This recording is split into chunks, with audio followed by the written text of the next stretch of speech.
আসসালামু আলাইকুম। আমি আজকে আপনাদের ডিমের বক্স দিয়ে র‍্যাক বানিয়ে দেখাবো। এর ভেতরে সহজেই আপনারা আপনাদের ব্যবহার করা বিভিন্ন জিনিসপত্র রেখে দিতে পারবেন এবং সেগুলো হাতের নাগালে পাবেন খুব সহজেই।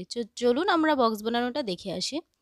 তো তার জন্য আমাদের ৬টা ডিমের বক্স লাগবে। দেখুন আমি এখানে ডিমের বক্স দেখাচ্ছি। তো এর ভেতর থেকে আমরা ৩টে বক্সের উপরের ঢাকনাটা কেটে ফেলবো। দেখুন আমি কিভাবে বক্সের উপরের ঢাকনাটা কেটে ফেলছি। এভাবে করে আপনারা ৩টে বক্সের উপরের ঢাকনাটা কেটে ফেলবেন।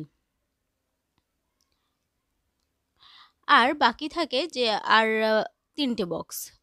ওই ৩টে বক্সের ঢাকনা আপনারা গ্লু সাহায্যে আটকে দেবেন। আপনাদের বাসায় যদি গ্লু গান না থাকে তবে নরমাল গ্লু ইউজ করতে পারেন। তবে সেটা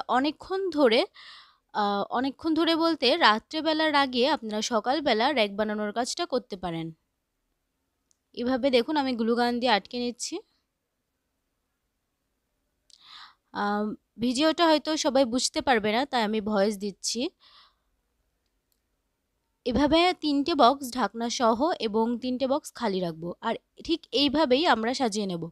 প্রথম স্টেজে দেখুন ২টা ভালো বক্স এবং একটা ঢাকনা বাদে বক্স, এবং পরের স্টেজে একটা ভালো বক্স, একটা ঢাকনা বাদে বক্স, এবং তারপরের স্টেজে একটা ঢাকনা বাদে বক্স। এগুলো আমরা সবগুলোই গ্লুগানের সাহায্যে ভালো করে আটকে নেব। তারপর দেখুন আমরা রং করে ফেলবো পুরো বক্সটাতে ভালোভাবে রং করব। আর রংটা শুকানোর জন্য একটু টাইম দিতে হবে।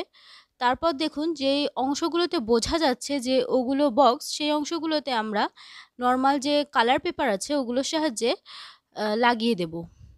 দেখুন কত সুন্দর লাগছে এখন। এরপর পাশ দিয়েও আমরা কালার পেপার লাগিয়ে দেব। পাশ দিয়ে কালার পেপার লাগানোর ফলে দেখুন এটা আরও বেশি সুন্দর লাগছে। এরপর আমরা সাজানোর জন্য কিছু লাভ কেটে নিয়েছি। এরপর আপনাদের যেখানে যেখানে মন চায়, যেখানে ভালো লাগবে দেখতে, সেইভাবে বক্সটা সাজিয়ে নেবেন।